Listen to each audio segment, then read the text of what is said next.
Hi, it's Sonia from Amanita Acres.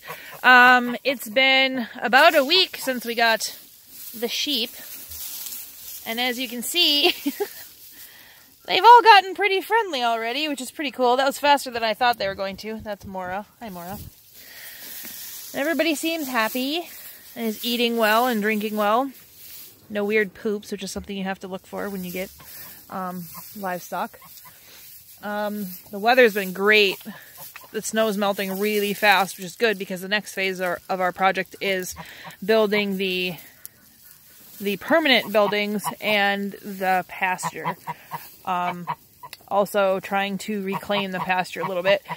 To some extent, we're going to do that with the sheep, and we're going to get a few feeder pigs to help us out with it, to graze the stuff that the sheep don't eat.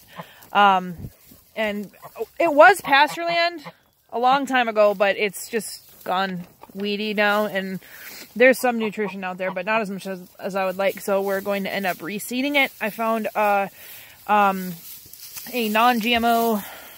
sheep mix, Great Lakes sheep mix, for pasture seed, so we'll work on that. And I think we're going to try the frost sowing method, where you seed your pasture really late winter or really early spring, so in like a week or two. You seed your pasture and you let the frost work, you know, the freezing and thawing, work the seeds into the ground. So we're going to try that. And we're also in touch with a neighbor about... What happened? Are you okay? Okay. Pretty sure Billa tipped over in the chair. Anyways, we're in touch with one of our neighbors about how best to clear the shrubbery from our pasture that we don't want, which are the blackberries with their huge thorns. Like, if I get tangled in there, I would hate to see what happened to a woolly Icelandic sheep getting tangled in there. And also the black cherries that are out there, choke cherries, black cherries, one of the two, are out there. Because their leaves and the cherry itself and the wood is really toxic, but it tastes really sweet to sheep, so they try to eat it a lot. So we want to remove those, because we obviously don't want that happening. And then, what else happened this week? There was a bit of a fiasco trying to get some hay, because there's a hay shortage right now, which is weird. The country ran out of dried grass. With all the crazy weather phenomenon that happened and all that this year, and then now the new tragedies in Nebraska and Iowa, we're running short on hay everywhere, so nobody's really got it right now, but we managed to get some really nice stuff too, and it was stored indoors, which is really important for your hay, because if it gets wet at all the fungi and mold are going to sit in there. So you want something that's stored inside. We obviously don't have a hay barn yet. So what we did was put down some old tires, because Adam can get free old tires from work. So we put down old tires and then some plywood on top of that. And then we put the round bale on there, and then we covered it up with a huge tarp and wrapped it all up. It is a huge pain in the butt for when you need to peel stuff off of it, but at this point I don't care. I want to conserve my hay as much as possible, so we're not running into issues. But in a little while it won't matter quite as much, because we'll have nice green food for them to eat.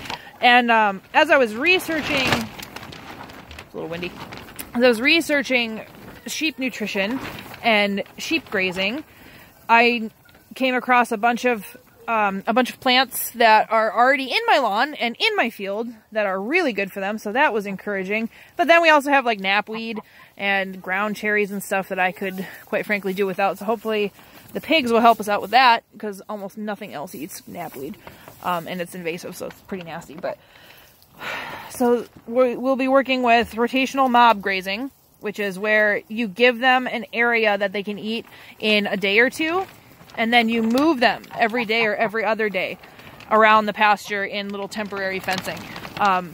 So in doing that, you're fertilizing the ground, and then also, I'm going to cheat a little bit and throw out some seed after them. And also maybe feed them their hay, some of their hay out there, so the seeds and stuff fall through. And you just change the landscape of your pasture just using your animals instead of, you know, using big machines every year. What else?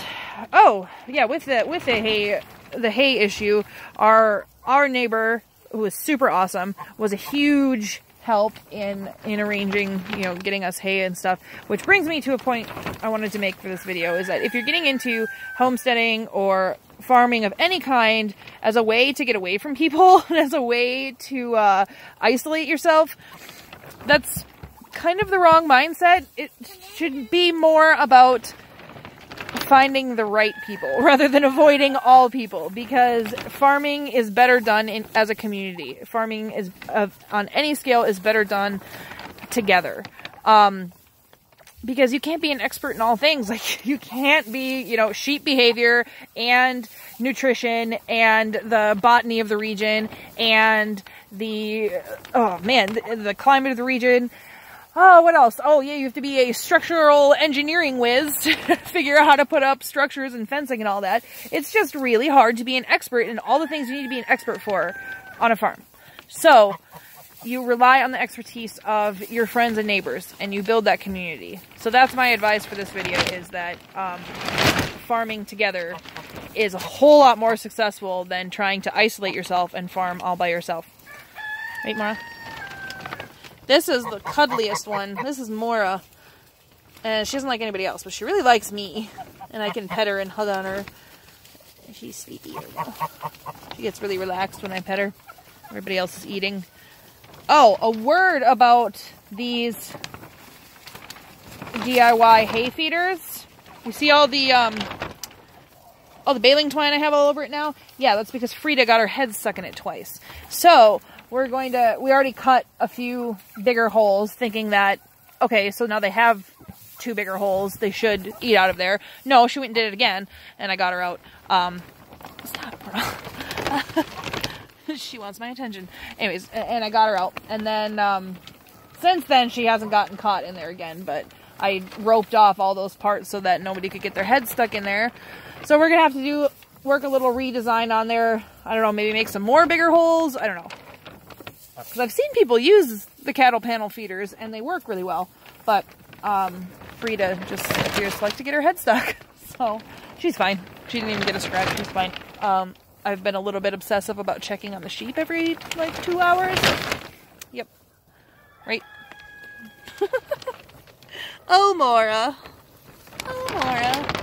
Oh, smitey girl. What are you doing? Alright, that's it from Mama Nina Acres. Bye.